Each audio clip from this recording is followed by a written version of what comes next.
So yun, may repair tayo mga ka-viewers. Isang electric fan na naman, stand fan. At ang brand nito ay yan, Panda.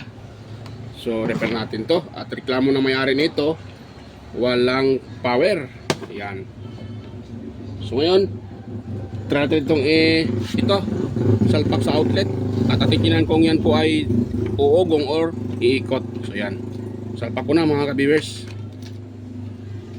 Ayan, naugong lang siya mga ka-viewers. Oh, yan, naugong siya, naugong, nagbabibrate. Yan, pero hindi nakaikot.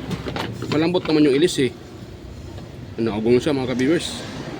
So yan yung ating dahil nag-ugong. Tara nating tingnan yung kanyang reading. Kung mayroon ba siyang reading sa 1, 2, 3. Ayan. Yun.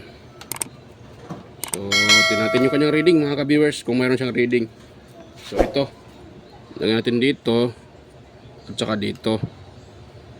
Yun, kung nakita nyo, may reading na 482. Yan, kung nakita nyo, 482. So ikutin ko siya mga ka-viewers. Yun, nawala. O pala to. Yan. Yun, so na 100. Mababa 576. Yun. So ibig sabihin yan po yung number 1. Tapos number 2 484. Yung number 3 niya dapat yun 200. O walang number 3. Yan. So doon na lang tayo mag-test doon sa pinakaloob mga ka-viewers sa motor. So ayan. Habang ito tinatanggal ko. So sa mga bago pa lang dito sa aking YouTube channel, huwag niyo pong kalimutang mag-subscribe or i-subscribe yung aking channel baka naman, at huwag din kalimutang i-share sa iba para makatulong tayo sa mga gustong mag-DIY, gustong mag-repair sa bahay, at higit sa lahat, huwag kalimutang i-share. Yan mga ka-viewers. So tanggalin natin dito. Yun. Ano? So ngayon, dito tayo mag-test sa kanyang ito tayo mag-test dahil parang may problema na ata ang switch. Bakit siya walang number 3? May 1 at saka 2. So tingnan natin sa switch, baka sa switch ang problema. Ayan, hirap magbigkas ha. Ayan, natukrap ko na siya mga ka-viewers. So ngayon naman ay ito tayo mag-test. Hindi pa na nang maigi yung kanyang may nakalawit na maliliit na wire. So puputulin lang natin. Yan. So kuha tayo ng tester uli. Yan tayo direkta sa kanyang pinaka dugtungan. Yan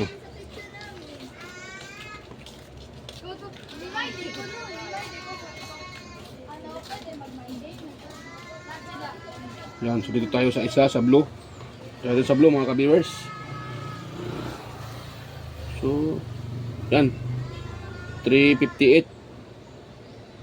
Tapos di sa kabila 571. Dito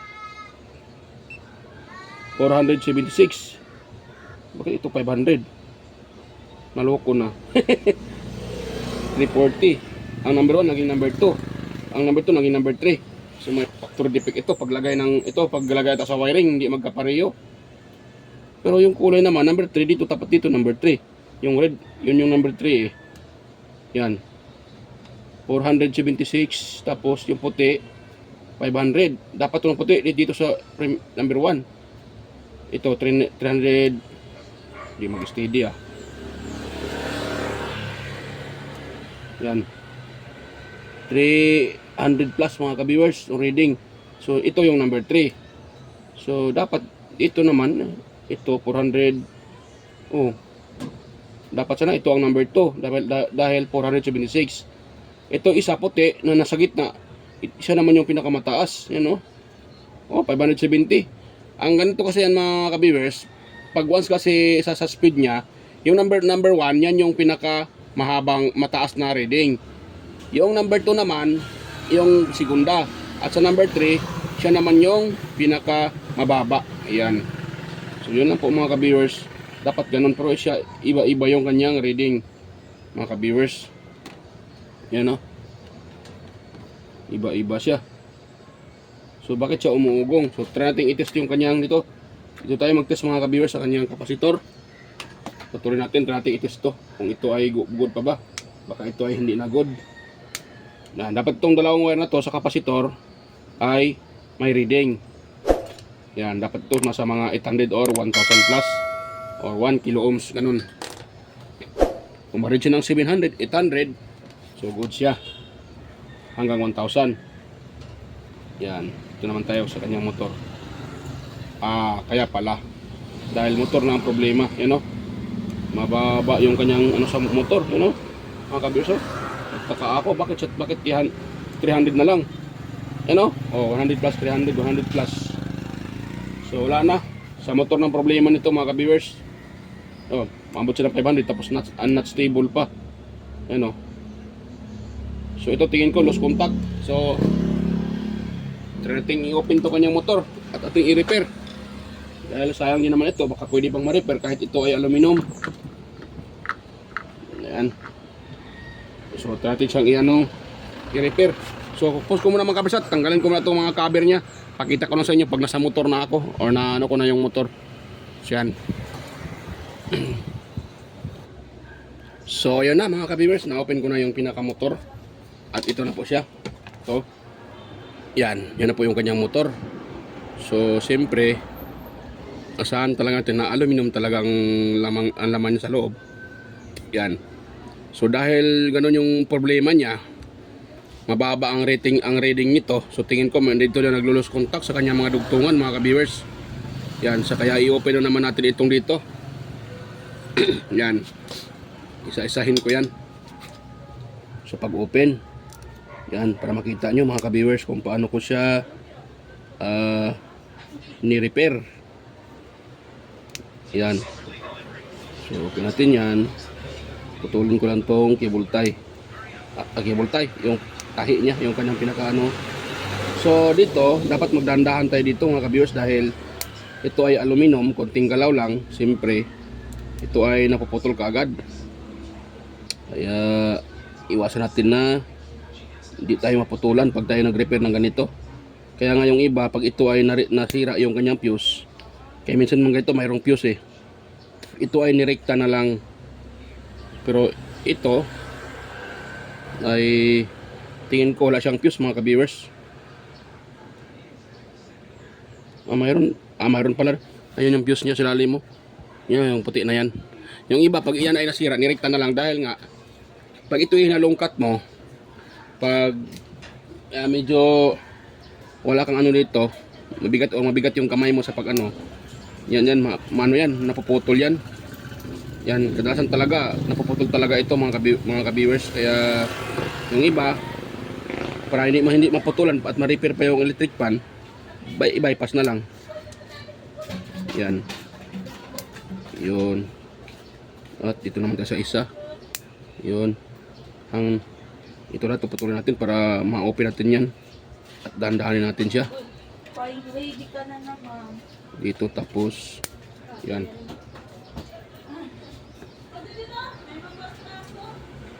Yan. Tapos ito. Isa-isahin natin to mga kabers. Isa-isahin natin siya i-open.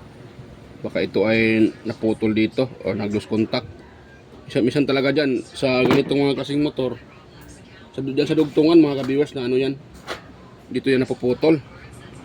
Ito nagputi-puti kaya nag-lose contact, kaya yun ang nangyayari sa kanya, nagloko yung reading.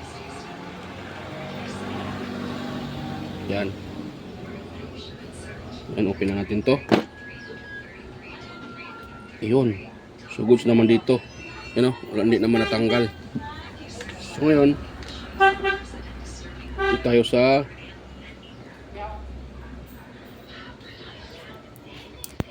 yan, hatak mga ka-viewers. Ayun hatak yung yung niya. Hindi naman nasama yung wire, yung dugtong, pero natapon yung sige lang, hanap lang ako ng insulator. So dito yan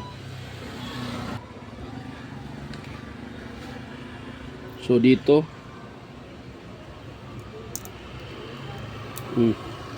Yan. Ayun. Tingnan natin kung saan dito ang nag-lose contact mga ka-viewers. Yan. Tapos dyan. Meron pang tatlo. Ito dahan-dahanin na natin. Nahatak ko yung isa, buti hindi nasama yung ano. Ito atin lang dahan-dahanin. Ito. Dahil pag nakadikit dyan yung ano minsan nakadikit dyan yung nakadikit yung windings, nakadikit dahil sa init, dumidikit dito sa insulator na to. Tangyari pag binigla mo, napuputol yan. Yan, pag ito ay napuputol, hindi ko na ito i-repair. Masakit sa ulo ito i-repair pag ito ay naputol. Kaya kunting dahan-dahan lang talaga mga ka-viewers. Yan. Yan o. Diyan siya. Yan. Itong sa speed niya, ano yan, dalawa-dalawa. Yan.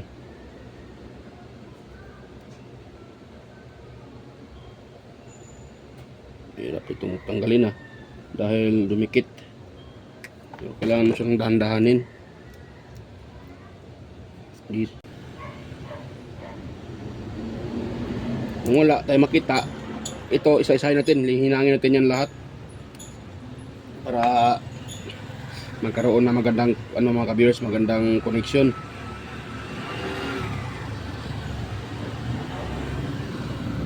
Kasi kadalasan dyan talaga nagka-problema yan, dahan-dahan lang. Yun, agoy. Ayan mga ka-viewers, sunog na. Yan, pakita ko sa inyo So kaya pala, sunog na pala yung sunog na pala yung motor. So wala tayong magawa nito pag ganito. Parang iwan ko, parang nasunog nangitim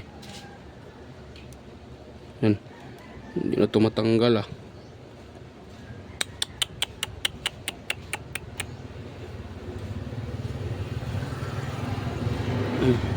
yun, ang hirap tanggalin mga ka-viewers dahil dumikit doon sa windings yung itong mylar tube na to, or tawag sa iba spaghetti tube or mylar tube. Yun, natanggal na. Yun namuti-muti kita nyo po yan namuti at parang may nangitim sa lalim. Yun diba? Yan yan, nangingitim. Yung puti na yan, insulator yan, natanggal mga ka-viewers. So pag ganyan, wag nyo lang galawin yan. Buhusan nyo lang ng Q-Tex.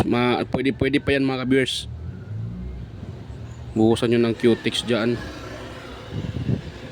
So meron pa rito isa. Ito isa Ito ang problema pag ito ay nahatak pati yung wire. Wala na. Yun, numuti-muti din siya mga ka-viewers. So ito bubuhusan dito ng Q-Tex. Yan numuti-muti siya. Natanggal yung kanyang kita nyo po, tanggal yung kanyang insulator. Dahil dumikit dito wala tayong magawa pag ganyan matatanggal at matatanggal talaga yan. Dahil sa dumikit na insulator. Kaya ganun talaga. Yan. So try ko muna itong hinangan uli mga ka-viewers para magkaroon ito ng meron pala isa dito, sa fuse pala ito. So ito ay papuntang common wire. Ito kahit hindi wag natin tanggalin yan sa fuse papuntang common wire yan. Punta dito sa itong itim na to. Ito po yung kanyang connection. Yan yung na yan. Yan. Kaya so buhusan ko muna ito ng mga ka-viewers Q-Tex at saka susoldahin ko itong lahat na to. Hindi ko na pakita pag solda dyan. Basta susoldahan to. Ito lahat na to. Ito yan yan. Lahat yan susoldahan natin. O isusolda ko yan para magkaroon ng kapit uli. So yan. Pus ko lang muna mga ka-viewers at balikan ko lang kayo pag yan po ay nasolda ko na. So ayan na mga ka-viewers, okay na po yung ni-repair ko na electric fan. So ayan, dahil nasulda ko na yan, nakita nyo yan, So meron siyang panibagong yan, sulda. So ang ginagawa ko pala dyan, ito, kumuha ko nito ng dalawang strand at pinulupot ko sa kada dugtong. Ito, yung dugtong ito, pinuluputan ko. Ito naman, pinuluputan ko rin yan ng hibla na tanso. Ito naman, pati ito. Lahat yan mga kabers, pinuluputan ko ng hibla para magkaroon siya ng contact. So ngayon, try natin siyang i-test. Di ba kung nakita nyo naman kanina, at ito pala di ba yung pumuti kanina, dahil paghatak ko dito, natanggal yung pinaka varnish. So yan ay binuhusan ko ng pinahiran ko ng ito, Q-Tex. Yan. Hindi lang yung kuko yung nilalagyan nito. Pati itong ginagamit ko pang sikreto para ito ay hindi magso-short. So, di ba? Ganun lang mga ka-viewers. So, ngayon titest natin siya. Pakita ko sa inyo na yan po ay buo na. So, dito tayo sa kapasitor. Itong dalawang wire na to. Itong dalawang wire na to. So, tingnan nyo po yung aking tester, ha. So, tingnan nyo po yung tester mga ka-viewers. Yun. Ito yung isa, tapos ito yung isa. Di ba? Tingnan nyo po yung reading. Nakakuha na tayo ng 941 ohms. Di ba? Ibig sabihin, goods na yan mga ka-viewers. Kung kanina, di ba kanina, ang reading niya ay 300, tapos pawala-wala pa, napakababa. So kaya ang resulta, pag pina-plug mo siya, akalain ng may-ari walang power. Kaya yun pala, naghahaming lang yung electric fan, naghahaming, gumaganon lang, di makaikot. Ngayon, okay na, 940. So pakita ko naman sa inyo yung 1, 2, 3, yung sa speed niya. Yan, so ito yung kanyang wire. Isa naman yun. Wala ata yung sana yung kanyang dulo. Ito. Ito na mga kabisa, pakita ko sa inyo, baka sabihin nyo na, ito sa kanya, ito, ito, ito,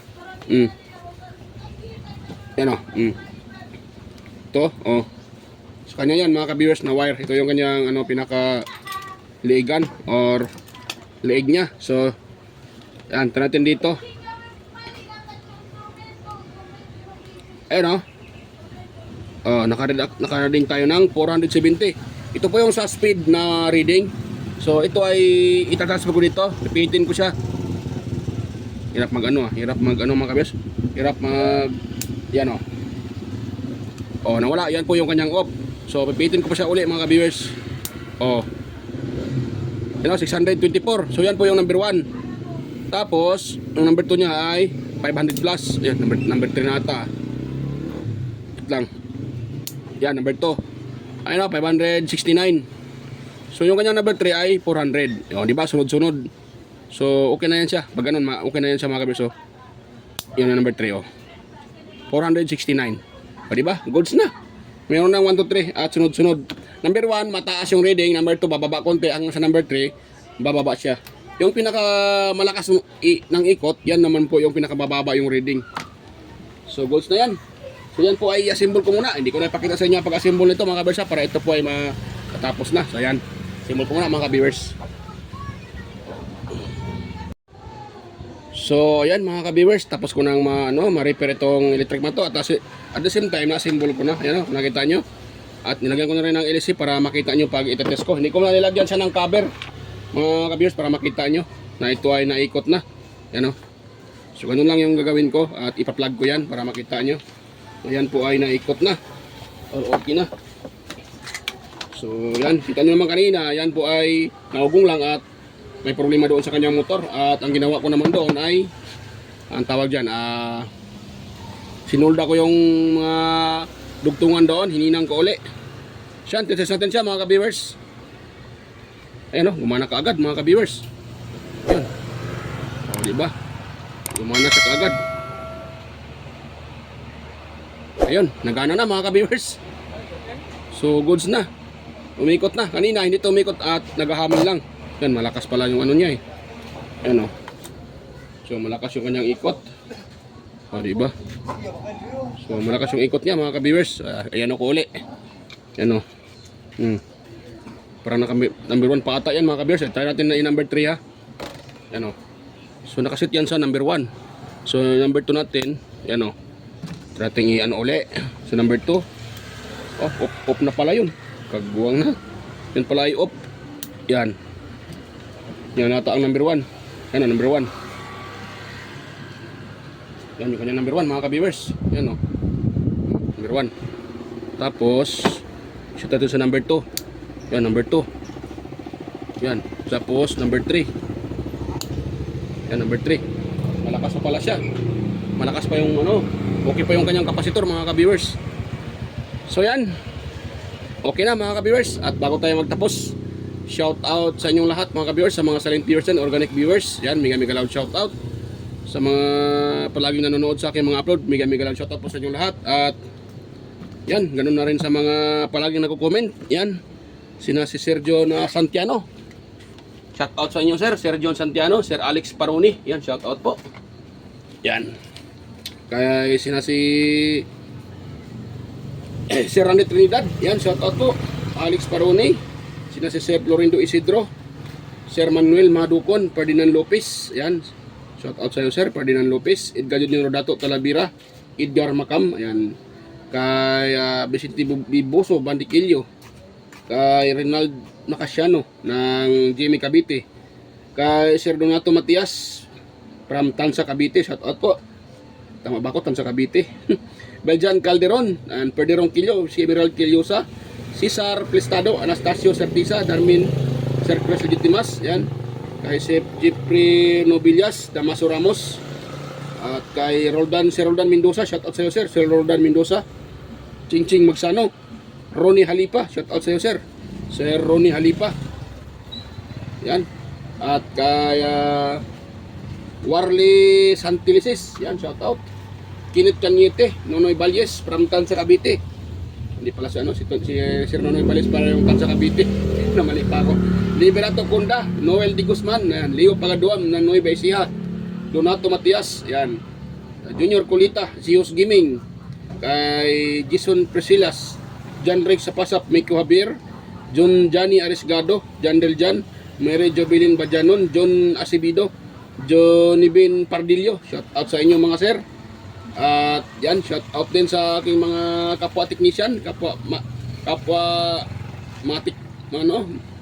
mga technician. Ayan, shout out sa inyo Master Andy Tech, Andy Rabino TV Tech. Ayan. At kay Teletech Chair, West Jojo Tech, Maya Vlogs, Inting Butingting. Yan, shout out sa iyo idol. Inting Butingting, Ricardo Bernardo, Master Ricardo Bernardo, Fix and Review. Ayan, shout out sa iyo by Fix. Yoda Tech TV, Yoda Tech TV. Ayan. Jun P Technician, Rodolfo Studio, Ortec TV Official. Ayan, shout out sa iyo Master Orle or Ortec TV Official. Pelam Country Living. Ayan, Horseshoe TV, White Perry Horseshoe TV, GG Ujis TV, Bullet Train Channel or Mambala, GG Channel, Soktek TV, Kerry Mendoza Vlogger, Nelt Vlog, yan, Chris Perez Vlog, Edstick TV, GFC TV, John Taperla TV, Maris Diaries, at kay CB21 Vlogs, ayan, Belber Mads, Bungbik TV, GT Rewinding, Capti Adventure, ang TV ko, yan. At ganoon na rin kay Master Sir Aguido Flores Jr. Halin, aka Ballpen Teacher, vlogger ng Quezon City, Len Abalye Lifestyle, ayan, Jos Electronics, at kay Leotech, ayan, Lex TV, ayan, Life in Japan, Countryside, Sir Watkins, Bid Explorer, Dinlens TV Vlog, Nanatanan, at kay Marco Francis 713 Mix Vlog, Just Dado Vlog, for the expert, yan, Nature Sound, Eileen Mixtor, sino pa yung iba, si Master Guets Kalikot, EQC TV, ayan, 3M Vlog, at kay Jinky Inok, Bitoy Malana, Farmer Boy TV, Roger Cedric, DJ Disco Hunter, Ipras View, DJ Lin Mix TV, Miss Jamie Balina, DJM Mix Vlog, shout out sa iyo idol, DJM Mix Vlog, yan, shout out sa iyo idol, DJM Mix Vlog, Wellmas Music, yan, kay Michael Jackson, PBG Blabber Pan, kaya Revlogs, Atimers, Kakaaro Vlog, Lenel Jai Dubudiso, Nanay Ruby Channel, Danny TV Vlogs, Brother Joey, Simple Sim, Rickman Vlog, Wild Boys na Bulastog. So shout out sa inyo mga sir, mga idol, at mga ma'am, yan, shout out sa inyo. So sa mga may katanungan, pwede kayong magtanong dyan sa comment section para masagot ko po yung inyong katanungan. At sa mga gusto magpa-shoutout, so pwede din kayong mag-comment sa comment section para ma-shoutout ko po kayo. Yun, so yan mga kadmoy viewers, okay na po ito. So nagana na. Ayun, di ba? Okay na. Oh, di ba? Okay na siya. So yan, hanggang dito lang po yung aking video. So sana mayroon kayong nakuha ang kunting idea sa aking na-share. So nga pala, ang pinalitan ko pala dito, wala pala tayong pinalitan dito. Yon lang talaga ang motor na naglo-lose contact at bumaba yung husto yung kanyang reading sa kapasitor, kaya naghaming lang. So yon, sinuldan natin siya uli at ganoon, nagana uli. So kahit aluminum, kahit sa motor ang problema, pero napagana natin mga ka-viewers. Dahil sa ating positibo tayo sa pagre-repair. Hindi natin iniwanan hanggang siya ay gumana. So yan, ganun lang mga ka-viewers, kahit kayo pwede nyo gawin yan. So hanggang dito lang, at ako po yung samantalang magpapalam at tayo makita-kita muli sa next kong mga upload. So yan, at tugad to be the glory, at bye bye po mga ka-viewers, kita-kita tayo ulit sa aking next na mga upload. Yan, bye bye po mga ka-viewers.